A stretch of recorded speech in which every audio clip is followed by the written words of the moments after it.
ಜೀವಂತ ವ್ಯಕ್ತಿಗೆ ಮರಣ ಪ್ರಮಾಣ ಪತ್ರ ನೀಡಿರುವ ಘಟನೆ ಹಾವೇರಿ ಜಿಲ್ಲೆಯ ರಟ್ಟಿಹಳ್ಳಿ ತಾಲೂಕಿನಲ್ಲಿ ತಡವಾಗಿ ಬೆಳಕಿಗೆ ಬಂದಿದೆ. ಪತ್ನಿ ನಿಧನರಾಗಿದ್ದ ಹಿನ್ನೆಲೆಯಲ್ಲಿ ಪತಿಯು ಆಕೆಯ ಮರಣ ಪ್ರಮಾಣ ಪತ್ರಕ್ಕಾಗಿ ಅರ್ಜಿ ಸಲ್ಲಿಸಲಾಗಿತ್ತು. ಈ ಸಂದರ್ಭದಲ್ಲಿ ಅಧಿಕಾರಿಗಳ ಎಡವಟ್ಟಿನಿಂದ ಭಾರೀ ಮಿಸ್ಟೇಕ್ ಆಗಿದೆ. ಪರಿಣಾಮ ಪಡಿತರ ಚೀಟಿ, ಆಧಾರ್ ಕಾರ್ಡ್ ಪಡೆಯಲು ಪರದಾಡುವಂತಾಗಿದೆ. ಶಿರಗಂಬಿ ಗ್ರಾಮದ ತೋಪನಗೌಡ ಗುಬ್ಬಿ ಎಂಬುವರ ಪತ್ನಿ ಮಲ್ಲಮ್ಮ 12/8/2021ರಲ್ಲಿ ನಿಧನರಾಗಿದ್ರು.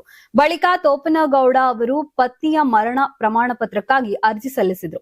ಆದರೆ ಅರ್ಜಿ ಹಾಕಿದ ವ್ಯಕ್ತಿಯ ಹೆಸರಿನಲ್ಲಿಯೇ ಡೇಟಾ ಎಂಟ್ರಿ ಸಿಬ್ಬಂದಿ ಮರಣಕ್ಕೆ ಪ್ರಮಾಣ ಪತ್ರ ನೀಡಿದ್ದಾರೆ.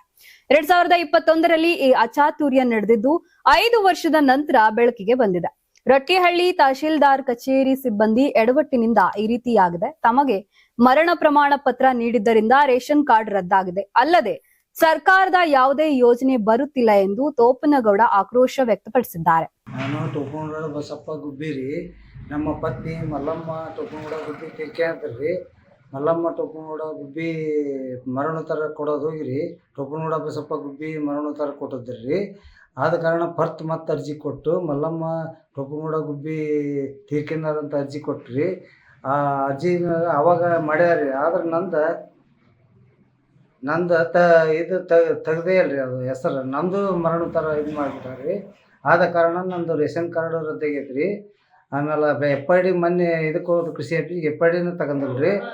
ಆದ ಕಾರಣ ನಾವು ಈಗ ಮನಸ್ಸಿಗೆ ಮಾನಸಿಕ ಆಗಿ ಯಾರಾಗ್ತಾರೆ MLA ಅಭ್ಯರ್ಥಿ 2028 ಶೀಘ್ರದಲ್ಲೇ. ಪ್ರತಿದಿನ ಒಂದೊಂದು ಕ್ಷೇತ್ರದ ಟಿಕೆಟ್ ಆಕಾಂಕ್ಷಿಗಳ ಸಂಪೂರ್ಣ ಮಾಹಿತಿ ಪೊಲಿಟಿಕಲ್ ಜರ್ನಲಿಸ್ಟ್ KM ಶಿವಕುಮಾರ್ ಅವರಿಂದ. ಕರ್ನಾಟಕದ ನಂಬರ್ 1 ಡಿಜಿಟಲ್ ಮೀಡಿಯಾ ನಿಮ್ಮ ನೆಚ್ಚಿನ ಕರ್ನಾಟಕ ಟಿವಿಯಲ್ಲಿ ಮಾತ್ರ. ನೀವು ಸಣ್ಣ ಆಗ್ಬೇಕಲ್ವಾ? ಅದು ಒಂದು ಉತ್ತಮ ಆಹಾರದಿಂದ ಸಣ್ಣ ಆಗ್ಬೇಕಲ್ವಾ? ಪ್ರತಿದಿನ ನಮ್ಮ ಜೀನಿ ಸ್ಲಿಮ್ನ ಯೂಸ್ ಮಾಡಿ ಯಾವುದೇ ಸೈಡ್ ಎಫೆಕ್ಟ್ ಇಲ್ದಂಗೆ ನೀವು ಸಣ್ಣ ಆಗ್ತೀರಾ.